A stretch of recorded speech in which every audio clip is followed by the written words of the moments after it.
سب سے بڑا جو فیصلہ لیا گیا ہے کیبنٹ میں وہ ہے کہ 70 ایئرس سے زیادہ کے جو ہمارے سینئر سٹیزنز ہیں ان کو universal health coverage Ayushman Bharat P M Jan Arogya Yojana میں کور کرنے کا فیصلہ لیا گیا ہے. یہ بہت بڑا فیصلہ ہے. اس فیصلے میں ایک بڑی مانوتا وادی سوچ ہے اور مانیہ پردھان منتری شری نریندر مودی جی نے جو کمٹمنٹ دیا تھا وہ کمٹمنٹ آج ڈیلیور کیا ہے. مرکزی کابینہ نے مالی سال 2024-25 سے مالی سال 2028-29 کے دوران پردھان منتری گرام سڑک یوجنا 4 پر عمل آوری کے دیہی ترقیات کے محکمے کی تجویز کو منظوری دے دی ہے. اس اسکیم کا مجموعی تخمینہ 70,125 کروڑ روپے ہوگا. نئی دلی میں ذرائع ابلاغ سے گفتگو کرتے ہوئے اطلاعات و نشریات کے وزیر اشونی ویشنو نے بتایا کہ اس اسکیم کے تحت 62,500 کلومیٹر طویل سڑکوں کی تعمیر کے لیے مالی امداد فراہم کی جائے گی جس سے کنیکٹیوٹی سے محروم 25,000 مقامات کو جوڑا جا سکے گا. جناب ویشنو نے مزید کہا کہ اس کام سے 40 کروڑ افرادی دن کا روزگار پیدا ہوگا. اس اسکیم کے تحت P M Gati Shakti portal کے ذریعے سڑکوں کا تعین ہوگا. جتنے بھی ولیجز اور ہیبیٹیشن جن کی پاپولیشن بڑھی ہے اس بیچ میں اور وہ اب ایلیجیبل ہوئے ہیں ان کو 2011 کے سینسس کے انوسار کوریج دیا جائے گا. Each and every habitation which is still left out should be covered. تو قریب 25,000 ان کنیکٹڈ ہیبیٹیشنز ہیں ان سب کو اب کور کیا جائے گا اور اس کے لیے میسو آؤٹ لے ہیز بین ایئرمارکڈ 70,125 کروڑ روپیز. مرکزی کابینہ نے پی ایم ای بس سیوا پیمنٹ سیکیورٹی میکینزم اسکیم کو منظوری دی ہے جس کا مقصد تقریباً 3,435 کروڑ روپے سے public transport authorities P T A S کے ذریعے 80 بسوں کی خریداری ای بسوں کی اسی خریداری اور انہیں چلانا شامل ہے. نئی دلی میں میڈیا سے خطاب کرتے ہوئے اطلاعات و نشریات کے وزیر اشونی ویشنو نے کہا کہ اس اسکیم سے مالی سال 2024-25 سے 2028-29 تک 38,000 سے زیادہ الیکٹرک بسوں کو چلانے میں مدد ملے گی. انہوں نے مزید کہا کہ اس اسکیم سے مخصوص فنڈ کے ذریعے آپریٹروں کو بروقت ادائیگی سے متعلق تشویش کو حل کیا جا سکے گا اور یہ سروس شروع ہونے کی تاریخ سے 12 سال کی مدت کے لیے ای بسیں چلانے میں مدد ملے گی. اس پہل کا مقصد پرائیویٹ سیکٹر کی شراکت کی حوصلہ افزائی کر کے ای بسوں کو اپنانے کی سہولت فراہم کرنا ہے. وزیر دفاع راجناتھ سنگھ جودھ پور میں واقع ایئر فورس اسٹیشن پر جاری ترنگ شکتی مشق کا آج مشاہدہ کریں گے. جناب سنگھ ڈیفینس ایویشن ایکسپو کا افتتاح بھی کریں گے. 12 سے 14 ستمبر تک منعقد ہونے والی آئی ڈیکس میں اس صنعت کی بڑی پیمانے پر شرکت ہوگی جس میں کئی طرح کی مصنوعات اور ٹیکنالوجیز پیش کی جائیں گی. یہ پروگرام دوست بیرونی ممالک اور بھارت کے لوگوں کو ایک موقع فراہم کرے گا کہ وہ D P S U D R D O private صنعتوں اور بہترین اسٹارٹ اپس سمیت بھارتی ہوا بازی کی صنعت کے شرکاء کے ساتھ ساتھ مشاہدہ تجربہ اور تبادلہ خیال کر سکیں گے. آئی ڈیکس کا مقصد ملک کی ہنرمندی اور بھارتی فضائی صنعت کے ناقابل تسخیر جذبے کا فیصلہ سازوں اور ترنگ شکتی 2024 میں شرکت کرنے والی عالمی فضائی فورسز کے سامنے مظاہرہ کرنا ہے. پیش ہے ایک رپورٹ. وزیر دفاع بھارت کے 3 آرمی سربراہان اور غیر ملکی فضائیہ کے سربراہان آج منعقد ہونے والے ایئر شو کا مشاہدہ کریں گے. اس ایئر شو میں سوریہ کرن، سارنگ، ملک میں ہی تیار لڑاکا طیارہ تیجس اور سخوئی 30 اپنی خوبیوں کا مظاہرہ کریں گے. ترنگ شکتی مشق بھارتی فضائیہ کے ذریعے منعقد کی جانے والی سب سے بڑی کثیر ملکی فضائی مشق ہے. اس مشق میں 7 اہم ممالک امریکہ، Japan, Australia, Singapore, Sri Lanka, U A E اور یونان شرکت کر رہے ہیں. جے پور سے جتن دویدی کی رپورٹ کے ساتھ خبرنامے کے لیے میں فہیم احمد. ہریانہ اسمبلی انتخابات کے لیے کاغذات نامزدگی داخل کرنے کا عمل آج شام ختم ہو جائے گا. کاغذات کی جانچ کل ہوگی اور 16 ستمبر تک امیدواری واپس لی جا سکے گی. 90 سیٹوں والی ہریانہ اسمبلی کے لیے 5 اکتوبر کو ووٹ ڈالے جائیں گے. نتیجوں کا اعلان 8 اکتوبر کو ہوگا. اس بیچ عام آدمی پارٹی نے ہریانہ اسمبلی انتخابات کے لیے اپنے امیدواروں کی چوتھی فہرست جاری کر دی ہے. اس فہرست میں 21 امیدواروں کے ناموں کا اعلان کیا گیا ہے.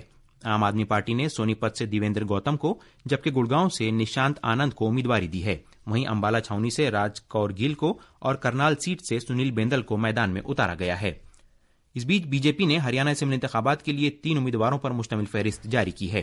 بی جے پی نے روہتاش جانگڑا کو سرسا سے جبکہ کنور سنگھ یادو کو مہندر گڑھ سے امیدواری دی ہے. وہیں ستیش فاگنا کو فرید آباد این آئی ٹی سیٹ سے میدان میں اتارا گیا ہے. ان ناموں کو بی جے پی کی مرکزی انتخابی کمیٹی کی جانب سے منظور کیا گیا. وہیں کانگریس نے بھی ہریانہ اسمبلی انتخابات کے لیے 40 امیدواروں پر مشتمل فہرست جاری کی ہے۔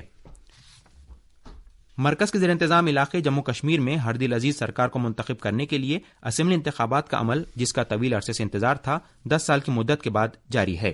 پہلے مرحلے کے اسمبلی انتخابات کے تحت جنوبی کشمیر کے 4 ضلعوں کے 16 اسمبلی حلقوں میں 18 ستمبر کو ووٹ ڈالے جائیں گے۔ ان 16 اسمبلی حلقوں میں بیج بہارا اہم حلقوں میں سے ایک ہے۔ بیج بہارا اسمبلی حلقے کے بارے میں مزید جاننے کے لیے پیش ہے سری نگر سے ہمارے نامہ نگار کی ایک رپورٹ۔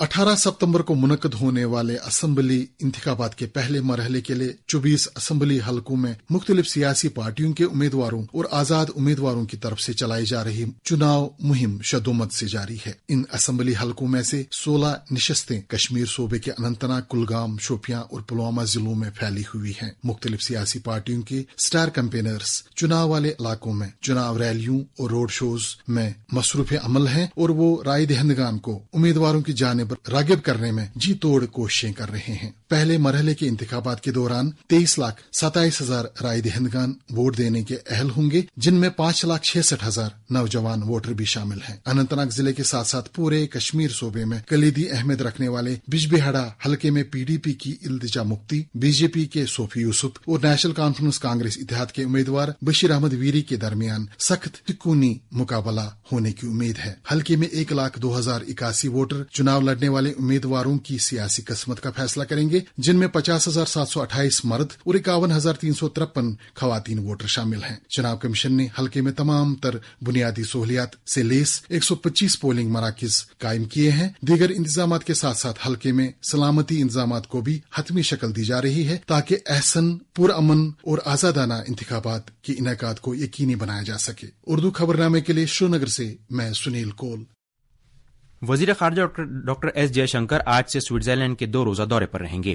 وزیر خارجہ کا 3 ملکوں سعودی عرب، جرمنی اور سوئٹزرلینڈ کے دورے کا یہ تیسرا اور آخری مرحلہ ہے۔ وزیر خارجہ جنیوا میں ان بین الاقوامی اداروں کے سربراہوں اور نمائندوں سے ملاقات کریں گے جن کے ساتھ بھارت سرگرمی سے مصروف عمل ہے۔ اقوام متحدہ کے کئی اداروں اور دیگر بین الاقوامی تنظیموں کے دفاتر جنیوا میں واقع ہیں۔